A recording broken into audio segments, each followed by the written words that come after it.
Your name is the greatest. Your name stands above them all. All thrones, and everything, all power and position. Your name stands above them all. All the angels cry, holy, all creation is cry, holy, you are lifted high, holy, holy forever. Hallelujah. May the people sing, holy, to the King of Kings, to the King of holy, holy, you alone praise me, holy, holy forever.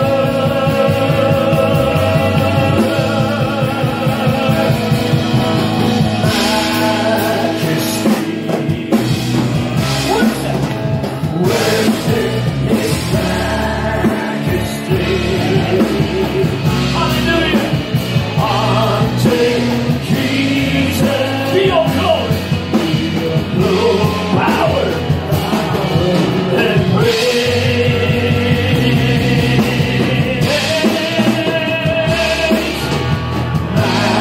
Majesty, kingdom, authority. Lord from His throne, Lord from His throne, until His own, and His earth and grace. So it's Lord, and so it's Lord. Lift up on the name of Jesus. Magnify, God glorify Christ Jesus, the King.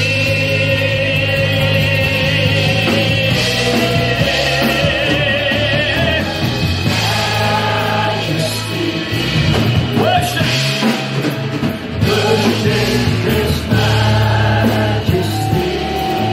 Jesus the God, Jesus the God. Jesus the God, Jesus the God. Jesus, Jesus the God. Now glorified. He's the King of glory.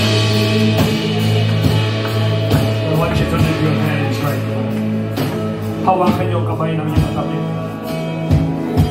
You begin to pray for that person. My house shall be called a house of prayer. Start praying for the body of Christ, that the body will be awakened. Awaken to the authority of Christ. Awaken in the Spirit. Awaken in prayer. Awaken in intercession. Multiply the intercessors in the land. Multiply.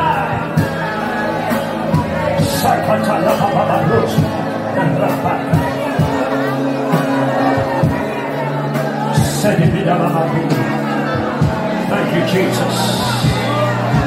Oh, God, just seek your children.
natin ang ating mga kanang kamay sa ating puso.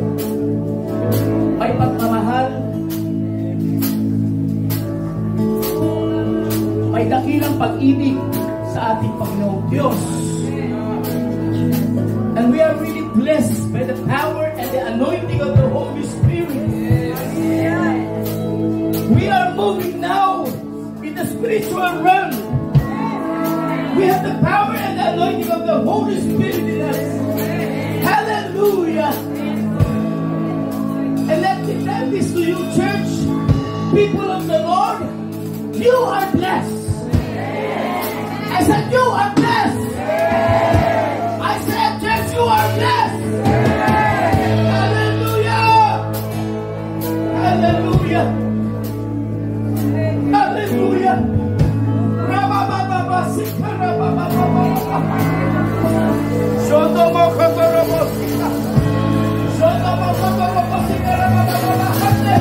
You are blessed. Woman of God, you are blessed. You have a blessed heart in the name of Jesus. You have a blessed heart in the name of Jesus. Hallelujah. Salamat, Panginoong Diyos, sa napakaraming pagpapala na tinanggap namin mula sa iyo. Truly, the Word blesses. The Word became flesh in us. We have the Word. We have the blessed Word. We have the hope of our glory. We have the hope of glory in us. We have the likeness of Jesus Christ, the righteousness of Jesus Christ in us. Pinagpala kami tunay, Panginoong Diyos. Banal na Espiritu, pinagpala kami. Pinagpala kami, Banal na Espiritu. Pinagpala ang pamilya namin. Pinagpala ang Antipolo. Pinagpala ang Lalawigan ng Rizal. Pinagpala ang Masang Pilipinas. Hallelujah. Pinagpala ang Rainbow Arco Prayer Tabernacle, United Revival and Evangelism. Hallelujah. We are prepared for the rapture in the name of Jesus. Hallelujah. Salamat, Panginoong Diyos. Sa May 30 and 31, with all our hearts, we have this kind of faith, this great faith that can move mountains. Hallelujah. May 30 and May 31, a blessed breakthrough days in the name of Jesus Christ. Hallelujah. Hallelujah. Hallelujah. Hallelujah.